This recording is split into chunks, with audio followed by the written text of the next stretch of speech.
Why am I friendless? If you found yourself asking, why am I friendless? First, take a breath. You're not alone, even if it feels that way right now.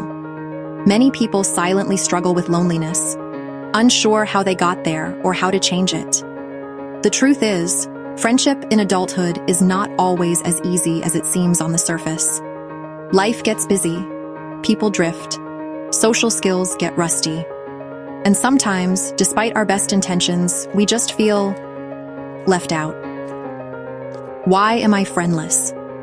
It may feel like it, but your current situation is not permanent. Feeling friendless doesn't mean you're broken or unworthy. It just means you're in a place of disconnection, and connection is something you can build step by step. This information will help you unpack the why, and more importantly, show you how to turn things around. Step 1. Understand the root causes. Without beating yourself up. Friendlessness can stem from various sources. Sometimes it's situational, like moving to a new city, going through a breakup, or leaving a job. Other times, it's emotional, like social anxiety, past betrayals, or low self-worth. And occasionally, it's behavioral. Perhaps you've unintentionally withdrawn or struggled to maintain existing friendships. Ask yourself gently, have I been isolating myself recently? Have I reached out to others or waited for them to come to me? Have I been afraid of rejection or judgment? Have I experienced a life shift that disrupted my social circle? There's no blame here, just insight. Understanding the why gives you power. It allows you to view this not as a failure of personality, but as a challenge you can overcome. Step 2. Challenge the stories. You're telling yourself. When people feel isolated, their minds can become cruel. You might start to believe, no one likes me. Or, I'm not interesting enough. Or, everyone already has their group. These thoughts feel real, but they're often distortions. Stories formed in the silence of disconnection. Challenge those narratives. Ask yourself, is this fact or just fear? Remember that everyone, even the seemingly confident people, crave real connection. Understand that friendship is not about being impressive. It's about being present. People don't need you to be perfect. They need you to be genuine. Step 3. Rebuild confidence. Through small social wins. Social confidence is like a muscle. If it hasn't been used in a while, it feels weak. But with practice, it strengthens fast. Start with manageable steps.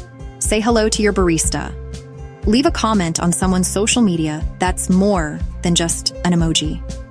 Start a conversation in a class, group, or even in line at the grocery store. These tiny moments matter. They tell your brain, I can do this. And over time, they pave the way for deeper connections. Step 4. Put yourself in the path of connection. Friendships rarely appear out of thin air. They tend to grow where there's repeated exposure and shared purpose. So, look for places where community happens. Join a club or class that aligns with your interests. Volunteer for a cause you care about. Attend meetups or local events in your area. Reconnect with acquaintances you liked but lost touch with. It's not about forcing chemistry with everyone.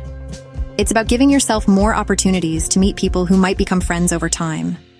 And yes, it takes a bit of courage. But on the other side of that courage is connection. Step 5. Don't wait for perfect. Just be consistent. Friendship isn't one big leap.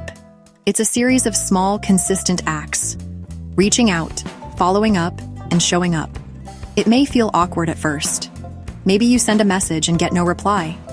Perhaps someone is polite but not enthusiastic. That's okay. Please don't take it as a verdict on your worth. Remember, building friendships is like dating. There will be mismatches and misfires. But there will also be magic if you keep showing up. Here's a mantra to keep in your back pocket. I am allowed to try again. Step 6. Be the friend you want to have it. Sounds simple, but it's powerful. Be the kind of friend you're looking for. Text someone just to check in. Remember birthdays. Celebrate wins. Support losses. Be a good listener, not just a talker. Offer warmth, curiosity, and presence. Friendship is a two-way street, but someone has to take the first step. If you lead with kindness and sincerity, the right people will respond. Step 7. Recognize that you deserve connection. This may be the most complex and most important part, believing that you are worthy of friendship. Not when you lose weight, not when you're more successful, not when you're funnier, cooler, or more together. Now, as you are. Because loneliness doesn't mean you're unlovable.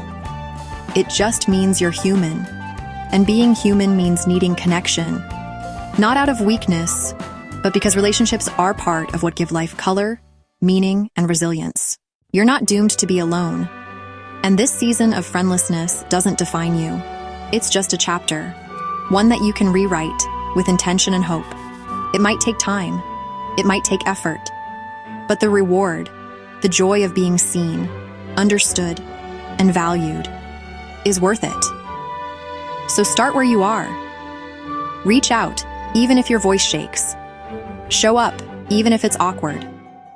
Keep trying, even when it feels slow. Because friendship isn't just for the lucky, it's for the willing. And that includes you. If you found the video useful, please give it a thumbs up. And for more content, don't forget to subscribe.